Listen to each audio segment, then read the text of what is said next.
அரசியலில் ஒரு கட்சியில் தொடங்கி இன்னொரு கட்சிக்கு சென்று மீண்டும் வேறு கட்சியில் அதிகாரத்தை தேடுவது புதிதல்ல.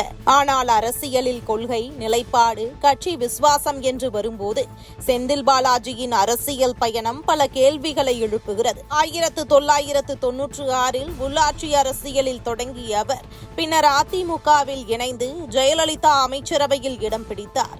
ஜெயலலிதா மறைவுக்கு பிறகு சசிகலா டிடிவி தினகரன் அணிக்கு சென்றார். பின்னர் 2018 திமுகவில் இணைந்தார். அதாவது கட்சி மாறிய வரலாறு மட்டுமல்ல, ஒவ்வொரு அரசியல் சூழலுக்கும் ஏற்ப தன்னுடைய பாதையை மாற்றிக்கொண்டவர் என்ற விமர்சனமும் செந்தில் பாலாஜி மீது இருந்து வருகிறது. இன்று கரூரில் இருந்து கோவைக்கு நகர்ந்து திமுகவின் மேற்கு மண்டல அரசியல் பொறுப்பை முன்னெடுக்கும் அளவுக்கு அவரது அரசியல் களம் விரிவடைந்திருக்கிறது. 2026 தேர்தலில் கோவை தெற்கில் போட்டியிட்ட அவர் மேற்கு தமிழகத்தில் சுமார் 35 தொகுதிகளுக்கான திமுக பிரச்சார பொறுப்பையும் ஏற்றதாக செய்திகள் தெரிவிக்கின்றன. ஆனால் இங்கேதான் ஒரு முக்கியமான வித்தியாசம் இருக்கிறது. செந்தில் பாலாஜி அரசியலில் பயணித்த பாதையும் எஸ்பி வேலுமணி அரசியலில் கட்டியெழுப்பிய பாதையும் ஒன்றல்ல. கரூரை தனது அரசியல் கோட்டையாக மாற்றிய செந்தில் பாலாஜி இன்று கோவையில் களமிறக்கப்பட்டிருக்கிறார். ஆனால் கோவை மற்றும் கொங்கு மண்டல அரசியலில் எஸ்பி வேலுமணியின் பயணம் அப்படிப்பட்ட திடீர் மாற்றம் அல்ல. பல ஆண்டுகளாக அதிமுகவின் அமைப்போடும் நிர்வாகிகளோடும் அடிமட்ட தொண்டர்களோடும் இணைந்து கட்டியெழுப்பப்பட்ட அரசியல் தொடர்புதான் அவருடைய பலம். அதனால்தான் கரூரில் இருந்து கோவைக்கு வந்தவர் என்பதற்கும் கோவை கொங்கு மண்ணில் நீண்ட காலமாக அரசியலில் வேரூன்றியவர் என்பதற்கும் உள்ள வித்தியாசத்தை அரசியல் பார்வையாளர்கள் கவனிக்க வேண்டியுள்ளது. கொங்கு அரசியல் என்பது வெறும் ஒரு தேர்தல் தொகுதியின் கணக்கு அல்ல. யார் எந்த கட்சியில் இருக்கிறார் என்பதை தாண்டி யார் எத்தனை ஆண்டுகளாக களத்தில் இருக்கிறார், யாருக்காக தொண்டர்கள் நிற்கிறார்கள், யாருடைய தலைமையை அடிமட்ட நிர்வாகம் ஏற்றுக்கொள்கிறது என்பதுதான் உண்மையான பலம். அந்த இடத்தில்தான் எஸ்பி வேலுமணியின் அரசியல் எடை வெளிப்படுகிறது.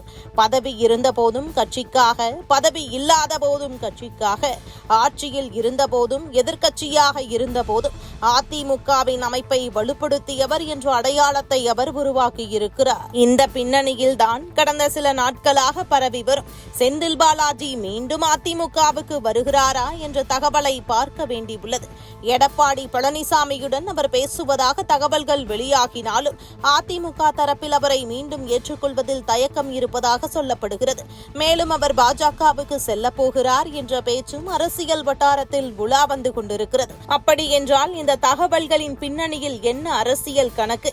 செந்தில் பாலாஜி யார், அவர் எந்த கட்சியில் இருக்கிறார் என்பதை காட்டிலும் அவருடைய பெயரை வைத்து கொங்கு அரசியலில் யாருடைய செல்வாக்கை அளவிட முயற்சி நடக்கிறது என்பதுதான் இப்போது எழும் பெரிய கேள்வி. ஒருபுறம் கட்சி மாறுதல்களை கடந்து வந்த அரசியல் பயணம், மறுபுறம் ஒரே கட்சியின் கட்டமைப்பில் நீண்ட காலம் உருவாக்கப்பட்ட அரசியல் அடித்தளம்.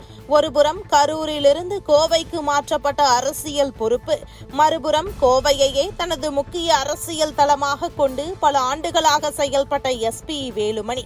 இதுதான் இருவருக்கும் இடையிலான மிகப்பெரிய வித்தியாசம்.